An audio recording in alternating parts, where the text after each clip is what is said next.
right, so our next animation that we are creating is the bouncing ball. Now the bouncing ball is a nice animation to do immediately after the pendulum. Why?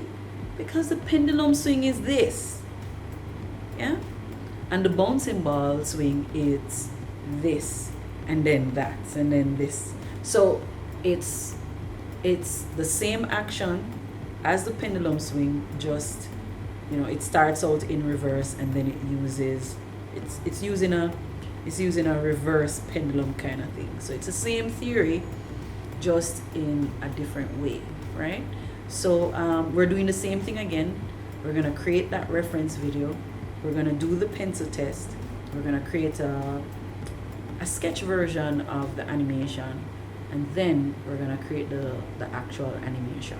All right, let's go.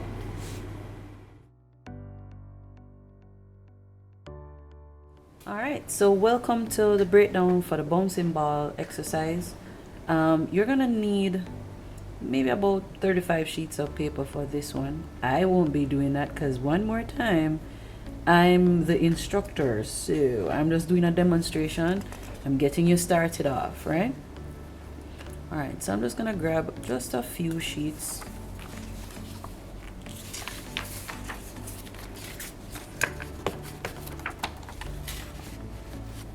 And punch them again.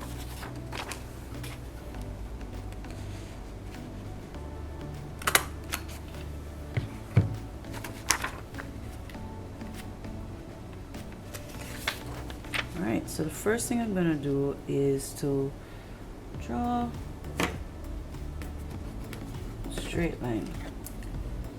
And I don't have my ruler on me, so nah, let's do this freehand. Alright. There we go.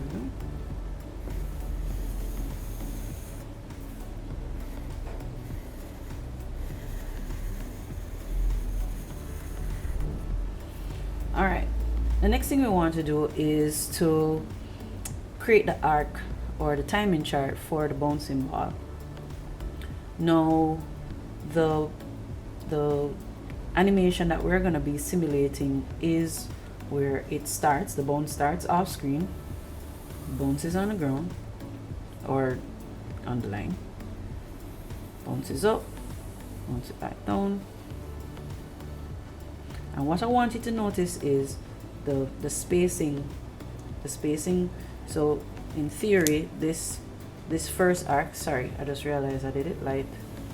So let me just darken that up. Let me just darken that up first.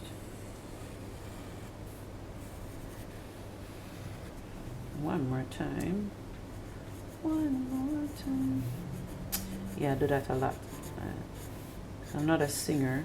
That's not true. I taught Tessan how to sing, you know. So she comes to me, Chevy, how do I get this thing done? Tessan, come on. You know I have time for you every time. I'll just teach you how to sing. She goes, okay, cool. Don't listen to me. I'm totally making up this story. Tessan, if you're listening to this, I am joking. Please do not sue me, okay?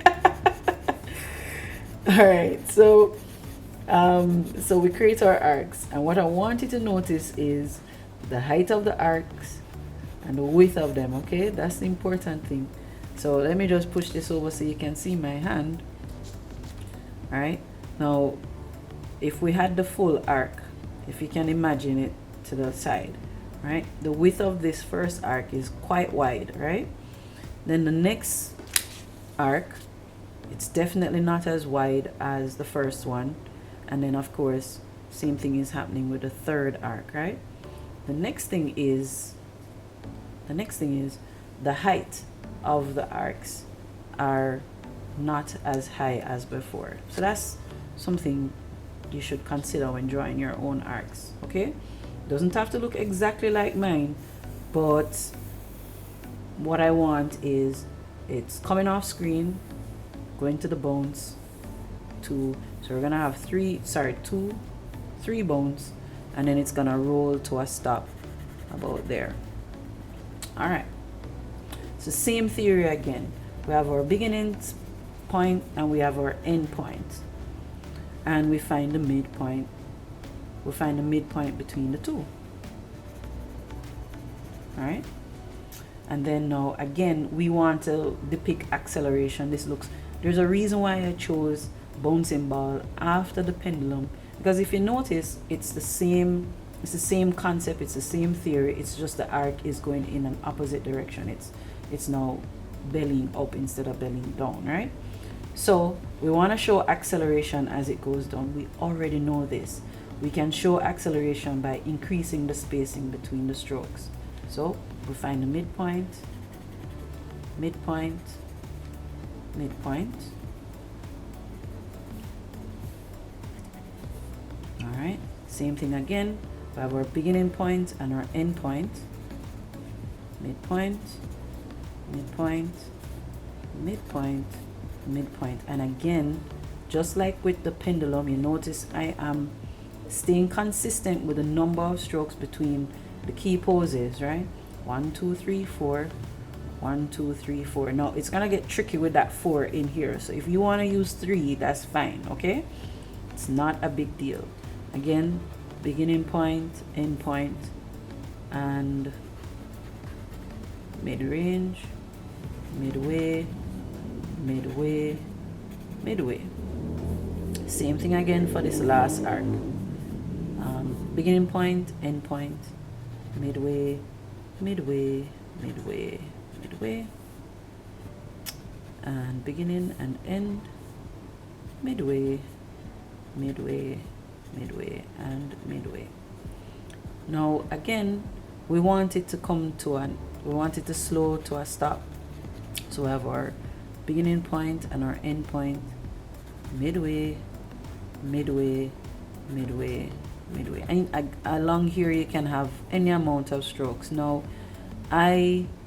based on our discussion from the reference videos, what we'll recognize is that this is not coming. We're gonna have a little bit of constant speed here and then slow to a stop. So I'm gonna add another midpoint right here. And feel free to ask questions or look on the demonstration afterwards, okay?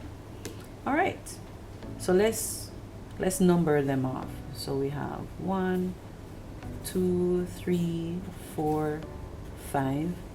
Now when we get to this point, we're gonna actually end up with 3 drawings. So we have, now there are 2 different schools of thought, and I'm just gonna do that right underneath here. 2 different schools of thought. One school of thought that says when the ball is bouncing, you have one ball that is just coming off the arc. I have another ball that is squished, and then we have another ball that is going on the next arc in the opposite direction, right?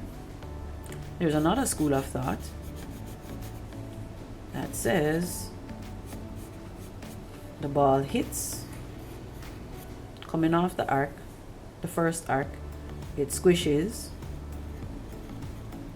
and then the next drawing is actually not touching this line. It's actually somewhere up there.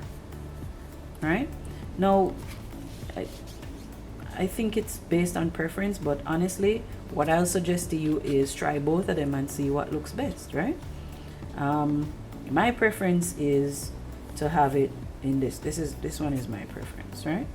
But anyway you take it, you're gonna have 3 drawings at this point. So 38.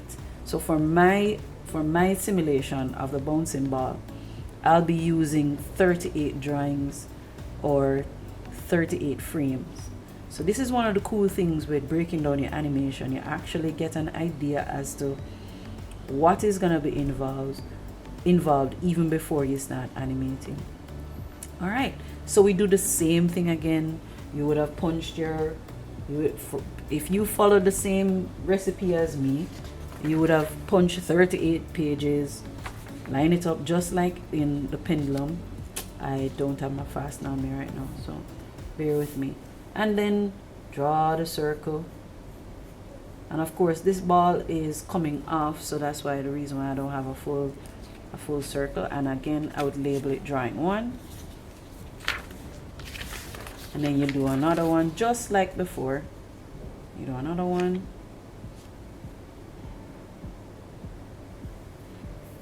drawing 2, and so on and so forth. But of course, again, I am not the student, I am the instructor. So I'm leaving you again to continue the rest of it on your own. You have the building blocks, you know what to do, so get it done. After this, we'll be again using Stop Motion Studio to create the pencil test. That's it.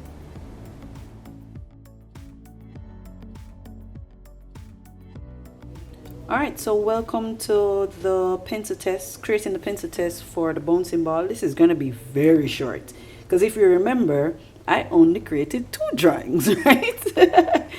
But just like before when we were doing the pendulum, I have my Stop Motion Studio all queued up on my phablet. I only decided to use this one because it's the bigger screen, you know. And again, I have my drawing set up on the table. So I'm just gonna line up the shot, take my photo,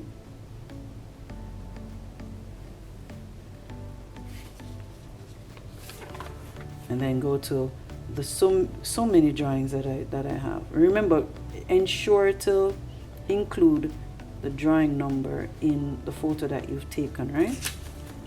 And that's my bouncing ball.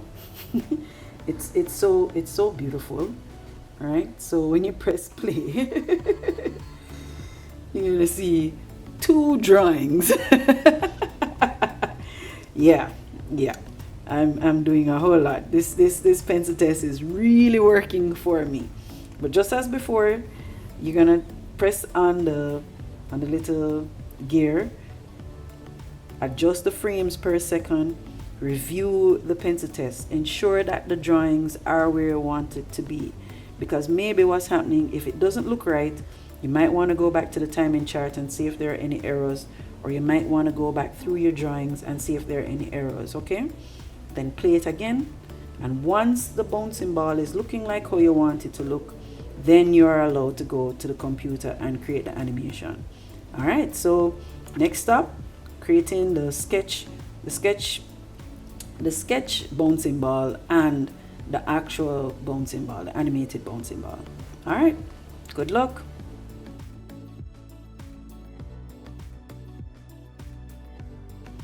All right, so welcome to the bouncing ball exercise. I'm gonna call my bouncing ball, setting it to HDTV, create. Now again, you would have done the pencil test, so just like with the pendulum exercise, we're gonna create the arc first. We'll click on frame 1. Just gonna zoom out. All right, and I'm gonna create my arcs.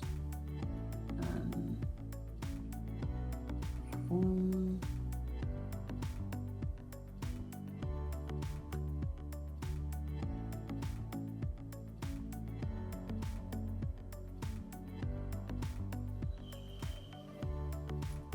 Command C, Command V. And of course, the arc is not going to be as wide for the second bounce, nor as high, as you already know from, let's just draw that straight line. Let's hold on the shift key to get my straight line. Sometimes in Toon Boom, you create things and you can't see them if it's zoomed out too much. So let me just zoom out. If it's zoomed out too much, after a while things are gonna disappear. So you can zoom in to solve that problem, or if you're seeing the bounding box, and this is where the camera is actually can see, right? If you can see the bounding box and you're still not finding your stuff, you can just use the select tool, select everything, go to the properties and change the size, right? So, you know, like a 20 or something like that. So that way you can see it, okay? And once you go back to your line, just make sure it's set to 20 or whatever number that you had chosen before. All right, so select Command C, Command V. Again, it won't be as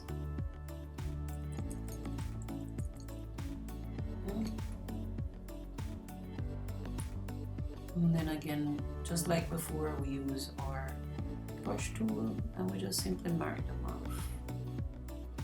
2, 3,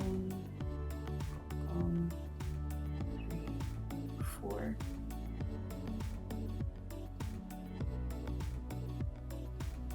As I was saying, 4 can be a little bit messy.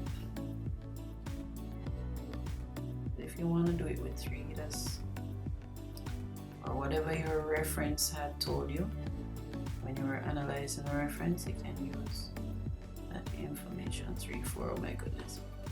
Alright, so this last one, the 4 is going to be, you can zoom in actually a little bit better.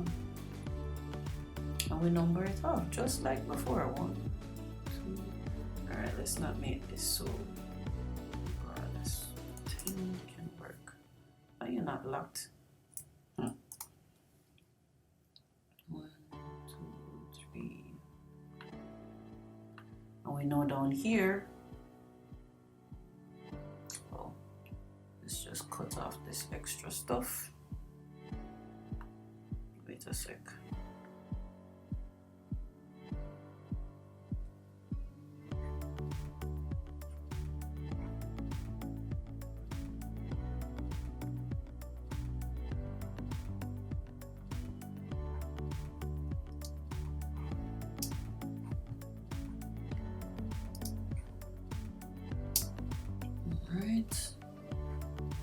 I don't know, it was brush tool 5. So we know down here we're gonna have 3 joints, so 6, 8, 9.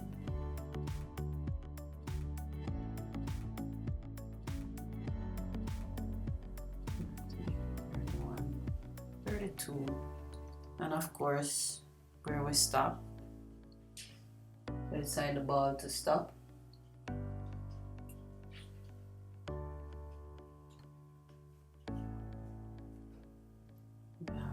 Again, we want it to come to a slow, and you determine just like what you planned in your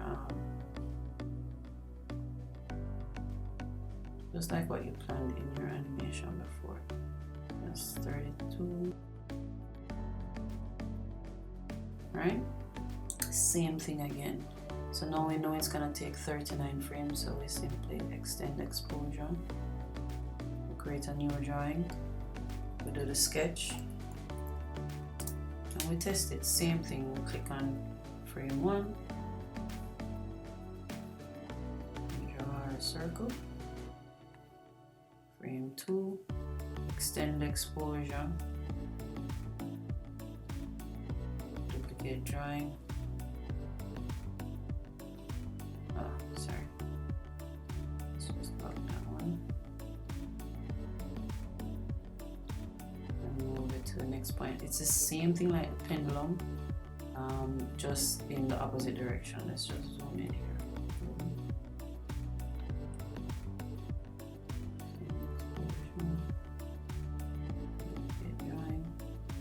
Move it. No, I don't have much time to do. I can't do all 39 drawings, but it's the same theory. You put it on ones, so you create it on ones, you time it out, dial down the frames per second to like 7 or so, repeat, play, test it, and then after you test it on ones, test it on 2s, test it on 3s. The difference with the bouncing ball is that now you're gonna do the squash and stretch, so just ensure that as it goes down you have a little bit of squashing and stretching happening. And then you're gonna create the real drawing. All right, so I'm gonna end this video here. All right, that's it.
So that wasn't so bad, was it?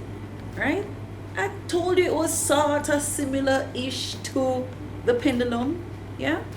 So now you need to challenge yourself. No, well, before you even challenge yourself, first you need to do the bouncing ball again, right? And then again, you're getting it, and then again. All right, so you're getting it. Now when you've become proficient at doing the bouncing ball, you start challenging yourself. So what does a heavy ball look like? What does a bowling ball looks like when it's bouncing versus a basketball or a tennis ball or a softball? Use different scenarios, and that's gonna give you different types of bounce. So now you can animate those different types of bounce, and then take it a step further. What else in nature do you know that bounce? Analyze those. So you shoot those reference videos, analyze it, and then you can use that to your benefit. What happens to the ball if it's bouncing down a set of staircase? Or what happens? Do you allow it to come to a stop? Do you let it roll off the screen? Challenge yourself, and you'll be able to create some really awesome stuff. All right.